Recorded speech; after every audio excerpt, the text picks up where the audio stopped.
Jess here, and I wanted to get on live today because there's been several kind of posts that I've followed recently and common questions that I hear. I'm on a walk, so if there's more people that come, sorry. Um, but this is my walk in the morning while my kids are at home. So, common questions and like concerns and pushback, which is fine, that I get when it comes to like fruit based healing, using fruits and herbs to clean and purify the body. A lot of people get really stuck on the idea of like being on fruits alone and like the concern of, oh, well, we're not meant, that's so limited. Why just fruit? Or having issues with certain fruits, people who have certain types of allergens or um, feel digestive issues with certain fruits, and kind of saying, well, fruits aren't for everybody. It's not going to work for everybody. This type of detox, it's not a one size fits all. And that's true. It's not. And that's the point. It's not a one size fits all. And I need to keep stressing that it's not. I don't just have like a single protocol that everybody goes through, the same process, the same foods, the same formulas, because it's not that simple. So, our detox purification isn't just about the body, it's physical, spiritual, emotional, mental. It's everything about your life. It's everything that's made you who you are, everything that has caused you to adapt into the person that you are right now. And a lot of these adaptations have been due to certain conflict moments. And German New Medicine speaks to this super well. And I use their kind of their concepts in my work too. And there's people behind me. um, so when you get into this work, we're not just working on the body, the physical, the nutritional. There are levels and stages to the process because when you come in a sick state, you're not going to be at the same level that you're in 3 months from now, 6 months from now, 12 months from now. It's process. So your work will change based on how your body changes and how you detox, how you eliminate, how you hydrate, and how your body responds in each stage of the healing process. Hi. So it's definitely not a one size fits all type scenario. It never will be. Nothing about wellness or health should ever be considered one type of diet or one type of way of healing because it's not that simple. It's never that simple. There can be certain methodologies that are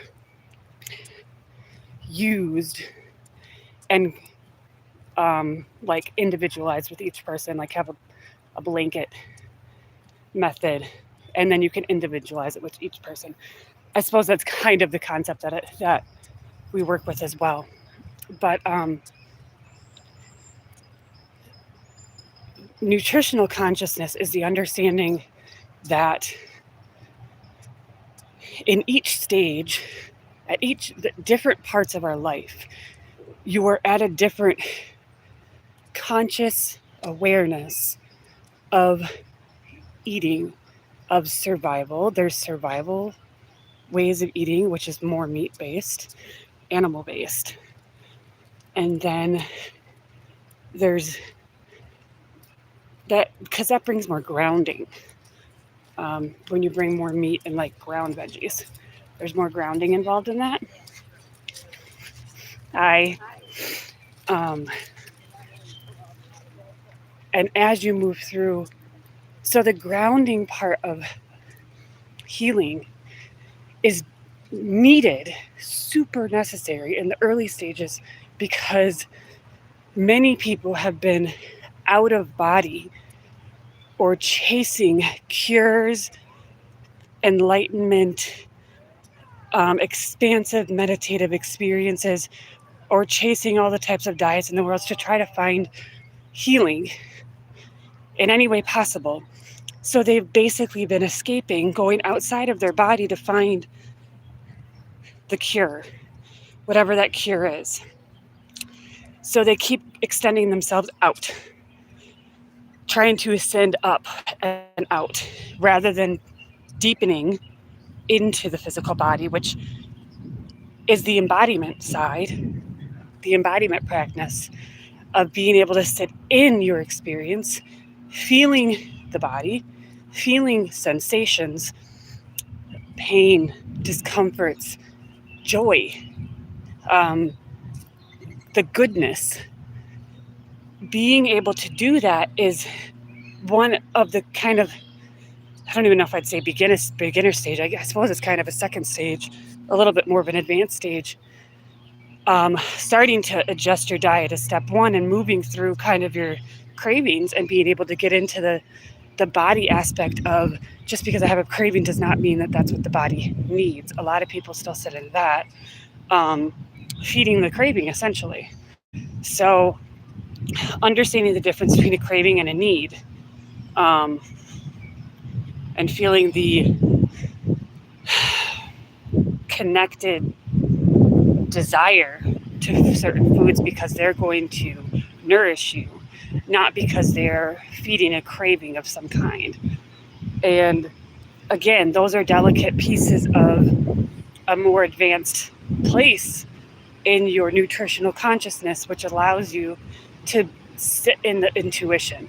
So being embodied, getting more grounded in your being, spiritually, emotionally, mentally, and physically, is what allows you to sit with your intuition better.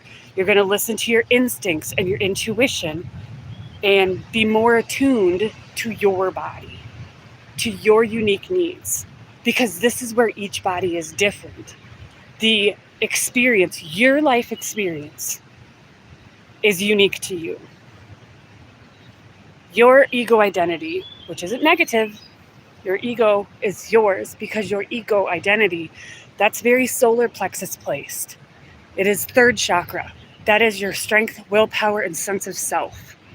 So this is where you gain your ego identity.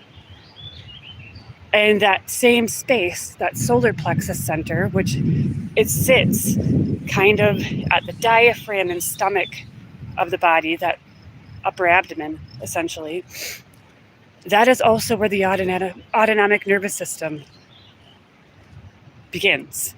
It's kind of like your gut brain. So your gut brain is essentially your intuition. It's automatic in how it processes, but it's very linked to the third chakra, the solar plexus, and your ego identity, your willpower, and your sense of self. And this is where a lot of the herbs come in when I work with herbs and flower essences in particular, because they work with the emotional body. And there are certain wounds in your life, you don't necessarily realize it, but there are initial woundings, traumas, whatever you want to call it, experiences that have weakened that chakra. And then over time, you actually feed and treat your body in a way that continues to weaken that chakra and that physical part of the body, which ends up being kind of the stomach. And then from there, it progresses in damage, we'll say, of the body. So that's kind of the idea of GNM, where you have that initial biological conflict of some sort. That is the initial wound. And then it progresses from there over time, over years, decades.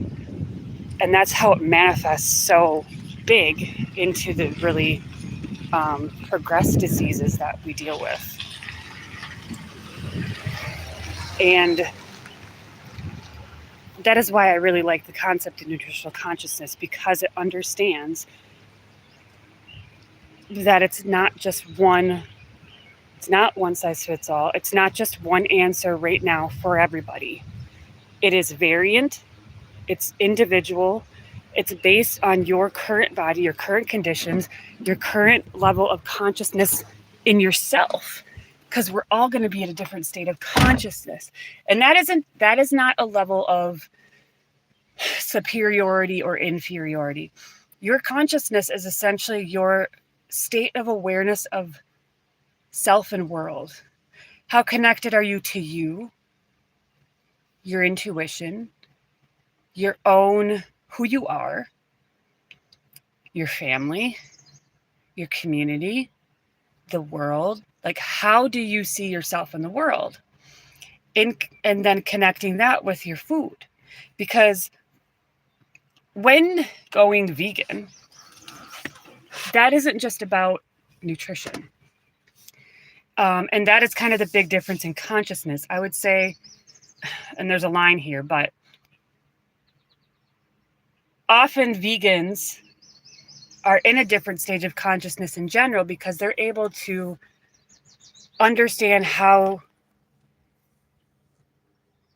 the way you eat affects the world and animals and kind of the karmic laws of the universe, and how that energy of death, when you consume it, can affect your body and your vibrational signature.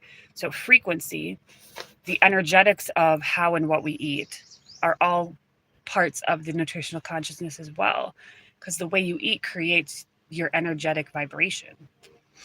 That's not just kind of woo-wooey like, oh, he has good energy. No, it's literal. We are energetic light beings. We are literally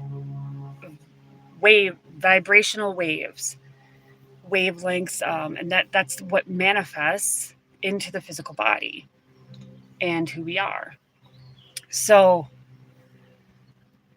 there's so much to the idea of nutritional consciousness, and I don't know if it's literally something that comes to me when in my showers or in like a meditation type state. These things come into my brain, and then I can need to interpret what it means, essentially. The same idea with seeds of birth. When I got that years ago, I was like, I don't know what that means. Seeds of birth, cool. And then it wasn't until years later that the Purify, Awaken, and Expand came, and I started to be able to understand what it meant and how it is going to evolve into my work. And that is like the concept of seeds of birth came to me probably 5 years ago, and I just didn't know what to do with it at the time. And now, after the past few years and the trainings and stuff that I've gone through, my own conscious shifts, now it's coming together, and I understand how I'm going to work with it with clients, because that is the process. The seeds of birth is the process of planting the seeds of life and growth and wisdom and letting them grow in yourself.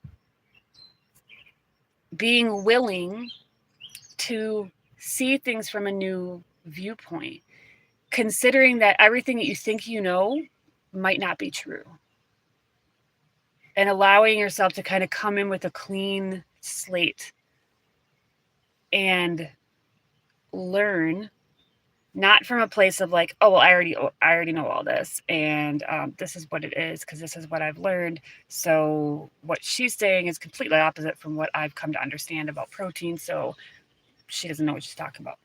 It's because much of our world is based on deception. A lot of what we've learned is deceitful and manipulative in order to benefit particular corporations, entities, people, systems, species. And our way of healing isn't to point the finger and try to take down all of the people outside of us. It is to understand our role in how we create our own reality and our own world. Because that is how that vibrational, like a vibrational wave, extends out into the world.